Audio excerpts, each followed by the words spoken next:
Hi అండి, అందరికీ నమస్కారం. నేను మీ Suguna. Welcome to Sugu greeneries. అందరూ బాగున్నారండి? నేనైతే చాలా బాగున్నాను. కార్తీక మాసం స్పెషల్ ఒత్తులు ఎలా చేసుకోవాలి ఏంటనే మనం ఛానల్లో ఫుల్ వీడియోస్ అప్లోడ్ చేశానండి, తప్పకుండా చూడండి. చాలా రకాల ఒత్తులు ఉన్నాయండి. పువ్వొత్తులు, ఏకహారతి ఒత్తులని నిత్య దీపారాధన కూడా యూజ్ చేస్తారండి. ఇవి నిత్య దీపారాధనకండి ఇవి. అలాగే కట్ట ఒత్తులు, రుద్రవత్తి అంటారు కదండి, అదండి.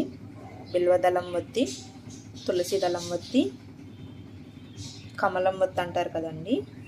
ఇది వచ్చేసి తులసి కొమ్మలకి ఇలాగ ఒత్తులు అయితే తయారు చేశానండి. గుడ్లకి అది తీసుకెళ్ళడానికి చాలా ఉపయోగపడుతుంది మనకి ఇది.